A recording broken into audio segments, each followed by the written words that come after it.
Hey, listeners. My name is Elisha, the founder of the Witnesses podcast.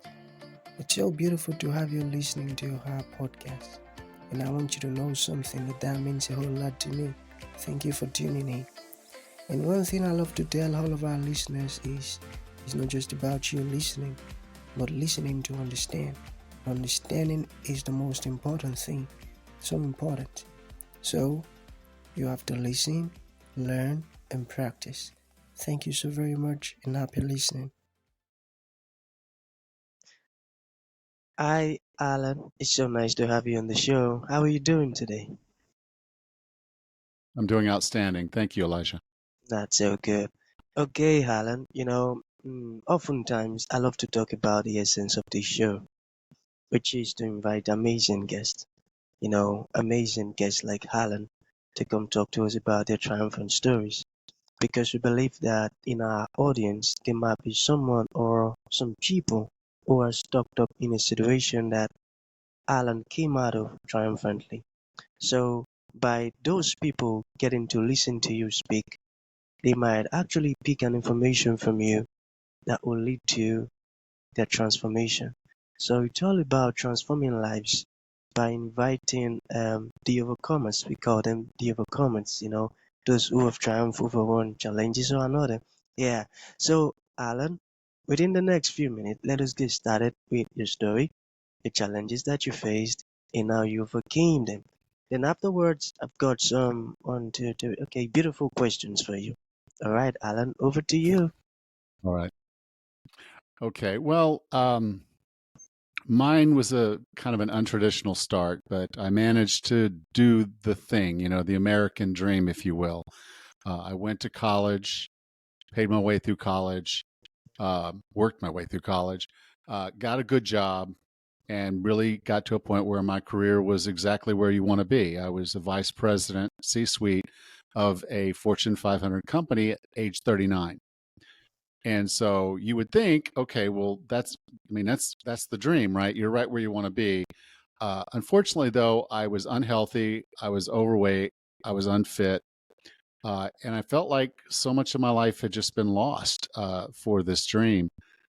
But I didn't know exactly how to come back, and I made the decision that I was going to try. And for about 8 years, I did what most people do when they want to lose weight. I lost some weight, I gained some weight, I lost it, I gained it, I lost it, I gained it. So basically, after about 8 years, I had accomplished nothing but getting 8 years older. And so I was having a conversation with my daughter, and in many ways, she reminded me of who I was when I was her age. She was into fitness. She was really fit, doing things. She was a CrossFit level 1 instructor. She was doing the little obstacle course races in the mud, the mud runs like the Warrior Dash and things like that. And I just was so excited for her. And then she said, "Hey, Daddy," because even at 21, she still called me Daddy. "I want you to come watch me do a CrossFit competition." And I sat there for a moment and I thought, this is not who I'm supposed to be. I'm not supposed to be a spectator in my daughter's life. I'm supposed to be a participant. I'm not supposed to be someone who can't do these things and has to watch from the sideline. So it really hit me kind of hard for my daughter to say that, because I really didn't want to be just a spectator in her life. And so I got to thinking, I'd done a lot of hard things in my life, a lot of hard things. And I was thinking, why was this something that I wasn't able to do? Because for 8 years, I'd done everything I could think of and nothing worked. So what I did was I went through and said, the one thing that's missing that I never had for this was commitment. And everything I'd ever done hard, I threw my whole self into. I was fully committed to. There was no failure. There was no not making it. It was just it was done. It was going to happen. It was in my head, and I did. And as a result, I got kind of fanatical, did the work, and was successful. But I had not done that with my health and fitness. And so I did kind of the silly thing, and I kind of got started, but then I told my daughter that I wanted to do a mud run with her, and not just any mud run, but the one that's called the Tough Mudder. Now, if you're not familiar with the Tough Mudder, it's a race. It's 12 and a half to 13 miles. And it's not on the road. So it's muddy, it's hilly, you're climbing, you're crawling, and there are roughly 25 obstacles to make it just a little bit more fun. Now, when I signed up for it, because I told my daughter, I said, let's do this. When I signed up for it, I had no business. There was no way I would have been able to do that race. But I knew I had to train, and I wanted to do it with my daughter. And I didn't want her to have to leave me and watch me finish, or me leave and watch her finish. So this was a huge challenge that I put in front of myself, and I fully committed to it, 100%. I was training every day. I was eating right. I made so many changes in my life that I was able to do this. And so one of the key takeaways that I got from this was about commitment. If you want something in your life, you have to commit. And that is a lot bigger than a decision. It's a lot bigger than a goal. This has to be a part of your being. And so if you think about like your relationship with God, when you committed to God, it was emotional. It was deep.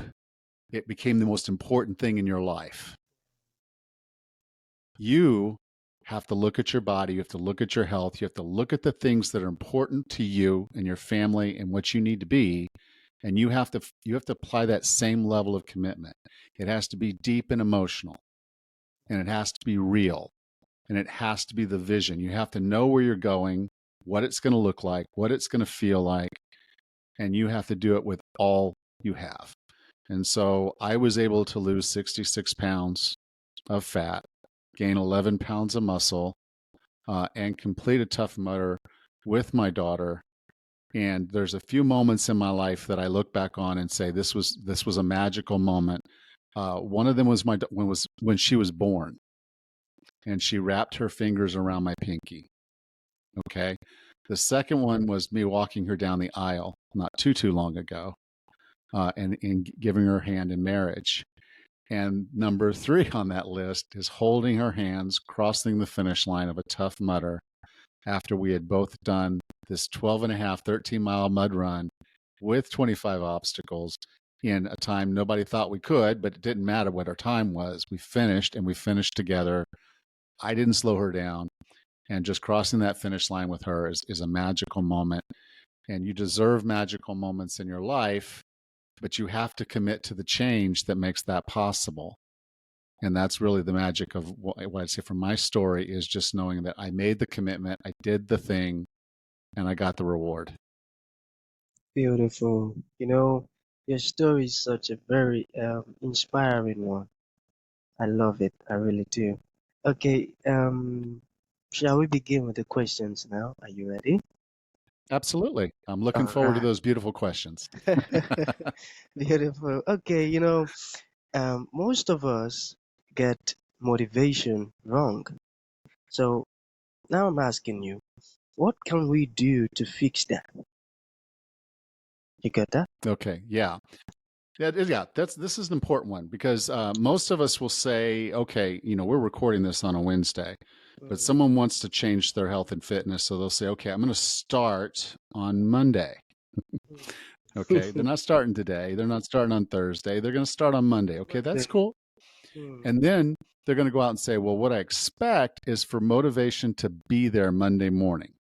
When my alarm goes off at 6 o'clock and I get out of bed and I go for a run, or I go to the gym, or I turn on that class that I have the videos for off of YouTube, we just expect that motivation is going to show up. And then it doesn't. And sometimes we have motivation at the beginning, and then somewhere along the way, 2 or 3 weeks in, motivation leaves. We just, we'll say it. I just don't have the motivation. I don't want to get up. I hit the snooze alarm and I went back to sleep. So what we do is a lot of us think that motivation is this magical force that just shows up when we need it, hopefully. but a lot of times it doesn't. I propose that with motivation, it's not about waiting, it's about doing. You have to do something first to earn the motivation. And so hear me out because it sounds a little backwards. Okay, so there are two types of motivation. One type is called accountability. Okay, if you have accountability, you have built-in motivation into what you're doing. The other is self-efficacy. So within the accountability, you could hire a coach, or you may have a great leader where you work, and that leader makes you feel good about what you're doing and they keep you motivated. You want to perform well because you know somebody's watching, you know somebody cares. So that's what I call the coach leader level of accountability. Now, another level of accountability are your peers or groups. And a lot of people think peer pressure is bad. Peer pressure is bad and good. If you have good people around you that enjoy doing something, you're going to enjoy doing it more. So if you go to a class and you love that class and you keep showing up for that class, that group, your peer group, is holding you accountable. You know they're going to be there. Sometimes we even see this if we go to the gym at the same time, you see the same people in there. You may never talk to them, or you may just wave and nod. And, okay, that's the treadmill girl. That's the guy who's over doing the free weights. We know those people are going to be there. They're always there at that time because we go at that time. And we know if we don't show up, they're going to know we weren't there. They don't even know me, but they're going to know I'm not there. So the whole point is we can have accountability at multiple levels as hiring a coach, having a good leader, or joining a group or having peers around us that are all trying to improve themselves. So, Jim Rohn has the quote, you're the sum of the 5 people you spend the most time with. That's what that is. They're going to hold you accountable. They're going to drive you to a higher standard, and you're going to accomplish more. Now, that's relatively easy do's. You hire the coach, you join the group, you surround yourself with those people. It's pretty easy to do if you put your mind to it. So that's usually where people need to start. Start with that easy part. Okay. Now, I also talked about the self-efficacy. Now, self-efficacy is harder, but it's so much more powerful. Okay. So with self-efficacy, the first one is just you being the leader of you. Again, if you've done the commitment we talked about a few minutes ago, this becomes a little bit easier because you're like, well, I have to work out. I have to eat this way. I have to do these things if I'm going to be successful. So a good leader of yourself is going to put in strategies and tactics to make sure that those things get done. So a short story here. I was wanting to train for the Tough Mudder. Well, the only time that I could really train and lift was at 2:00 in the afternoon. So on my work schedule, I just moved my lunch to 2:00. They were okay with that. And so at 2:00, I'd go to the gym. Now, I lived a good ways away from work, but the gym was right near my work. So I would have to pack my gym bag and take it each day. And some days I would get into the bathroom to change and realize I forgot my shoes. I didn't bring any shorts. I didn't bring a shirt, or I only have one sock. Little silly things like that. And it became an excuse. I'm like, well, I really still want to work out, but I can't. So what I started doing, I made a list. I said, I'll have a list of everything that should go in my gym bag. And before I go to bed, while I'm brushing my teeth, this will be a part of my nightly ritual to pack my gym bag and put it by the door so that I would literally have to trip over it walking out the door to my truck in the morning. And so those little tactics of packing the bag, having a list, putting it near the door, they made sure I had my gym bag with me. No excuses. So those little tactics that I put in place were there to make sure that I did what I told myself I was going to do. That's self-management. So being the boss of yourself, self-management is the leader level of the self-efficacy. And then the group side or social side, if you will, of self-efficacy is when you start to build habits and values for that thing. So if you say, I'm going to be good at this, or I'm going to lose weight, or I'm going to be more fit, or in my case, I'm going to do a Tough Mudder with my daughter, and I'm not going to be a spectator, I'm going to be a participant. When you make those kind of values, and those are your values. I need to lose the weight. If I don't, I'm not going to be successful. So my values were, I'm someone who eats good food. I'm someone who works out, in that case, twice a day. But that's who I am. And so we begin to self-identify as the person we wanted to be. So when I told you my commitment included a vision of who I was and what it felt like, I became that person before I was that person in my head. A good way to think about it is you get someone who's a runner, right? So what happens is that maybe they weren't a runner before, but then they started doing a little bit and started doing a little more. Then they sign up for their first race and they love it. They sign up for another one. And now they call themselves a runner. They identify as a runner. So what do runners do?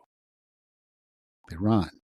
So when the alarm goes off at 6 o'clock, they put on their shorts and their running shoes and they run. There's no excuses. Self-efficacy at that level is the strongest motivator you'll ever have, because it's not even a question of whether you're going to do the thing, because you are the thing. It's who you are. It would be weird to not do it. And so when you look at motivation and realize that the best motivation you can have is to do the things that give you accountability. Do the things that help you build self-efficacy. And if you'll do that at both levels, the leader and the social groups, peers, all of it, if you're filling all that up, then you're never going to lack for motivation again. But you have to do the thing first. You can't sit and wait for motivation, because it's just not going to come. My goodness, I'm really enjoying this moment, Alan. Your words are so filled with some deep insight, and I love it. Okay, so the second to the last question about calorie. Why is calorie counting the worst way to lose weight? Okay. So a lot of people want to count calories. They say to lose weight, you have to eat less and move more, right? We hear it over and over. Eat less and move more. So if I start counting these calories, what am I actually doing when I'm counting calories? Well, I look on the box and the box says this has 500 calories, right? Well, I pour it in the bowl. Did I measure it? Because a serving size of this, is half a cup. Did I pour 3/4 of a cup or maybe a whole cup? So I may think I'm only eating a certain amount, but I could be eating more. So you have to do calorie counting right, you would have to measure every single thing you ate. And in fact, most foods that are healthy for you don't have labels. The natural foods, the whole foods, they don't have labels. It's the stuff in the boxes and the bags and the jars and the cans that have these labels. And so you basically will eat those things and you hope that you measured them right, but it's still a guess. And that's what I'm saying is, effectively, for the consumption side, the what you're eating, those calories in are all a guess. And you could be off a good bit if you're not being super, super meticulous. And I don't know anyone that wants to spend their lives measuring single thing they eat. So most of us guess. And we're terrible at that. I'm sorry, but we're terrible at guessing how much we ate. If I asked you what you ate yesterday, say write it down on a piece of paper and calculate the calories, you could be wildly off. Okay, so we're off there. Now, the other thing that happens is in the measuring of how much we burn. So there's formulas that we can use. But again, what are we talking? We're talking estimates. And so here's a story, and I did this. This actually happened to me. I went into the gym, and there was an elliptical, and it was my elliptical. It's the same elliptical I used every day at the same time in this gym. And I knew in an hour I could burn 600 calories. If I went hard on that elliptical for a whole hour, I burned 600 calories. Okay, good, right? Every day that I went in there, I'm burning those calories. Well, one day I went in there, someone was on my elliptical. And since I use that elliptical so often, I actually had named her. It was Bertha. And I had a date with Bertha every morning, and I was using that elliptical. Well, someone was on my elliptical. Someone was on Bertha. And so I say, okay, I want to get my workout in. I can't make an excuse. So I went to this different elliptical. It was a different brand, and it was a different part of the gym. And I went to this other elliptical, and I did the workout just as hard, 1 hour just as hard. And it said 700 calories. So now I had a favorite elliptical, and it wasn't Bertha. Okay. Yeah. Now, the point being is I didn't work any harder. So I didn't burn any more calories than I did on one or the other. I know this. I know how hard I was able to work, and I know I worked as hard as I could work. So I didn't suddenly be able to burn that many more calories in an hour. These were just two machines that were coded with a calculation, and they both gave me a different number. For all I know, I may not have been burning 600 calories at all in that hour. It was a guess. So now, if I have a guess over here of how much I'm eating that could be off a good bit, and I have a guess over here of how much I'm burning, and it could be off by a bit, what sense does it make to compare those two numbers like it's something that's actually going to matter? And so the point being is, yes, if you feel that it makes you eat less because you're measuring, or at least you're calculating and you're thinking about it, then that's good because you're aware of what you're eating. And that's important. You're making choices. This is more calories than this. I'm making a choice. That's good. But the reality of it is, if you just eat the food that doesn't have labels, whole food, which means meats, fish, eggs, cheese, vegetables, things like that, and fruits, you're probably going to lose weight anyway. In fact, of all the people I've talked to, hundreds and hundreds of them, that whether they're vegan or they're carnivore or anywhere in between, the one common thing they will tell you is the reason their diet is best is because it's whole food. It's not processed food. So if you can get away from the processed food, you're going to lose weight, guaranteed, whereas counting calories won't necessarily get you there. What a perfect and beautiful answer, Alan. I love that. I really do. Okay, so in conclusion, let's say there is a piece of advice you'd like to give to the audience. What would that be? And let's say there are some people listening who would like to learn more about you, what you do, reach out to you. How can that be possible? Okay, cool. Yeah, I think the key of it, and it goes back to the beginning, and it's thinking about who you're supposed to be. Now, when we were younger, we may have thought, I'm going to be an astronaut, or I'm going to play in the NFL, or I'm going to, be a ballerina, or whatever you thought when you were growing up. Okay, that changed, and it will. But sometimes we end up in a place, and we don't still look forward and dream. And so I think it's really important to take a step back every once in a while and just say, am I the person I'm supposed to be? And am I moving toward being the person that I should be in the future? So I want to be able to take care of myself. I want to be able to take care of my wife and our children for as long as I'm alive. And to do that, I'm going to have to be fit.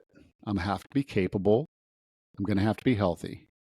And so I look at my future self and say, what can I do today to make him better? And so I think taking those moments to dream about who you're supposed to be and then doing the work to make sure you are that person is really, really important. Now, if you want to get in touch with me, I wanted to make this really easy. So what I did was I created a page just for you. It's at 40plusfitness.com. That's 40plusfitness.com/witnesses. And this will take you to a page. And on that page, there'll be links to what we talked about in the book. I have a book, I have a podcast, and I can work with you if you're interested in that. So there'll be links on that page where you can reach out to me and learn more.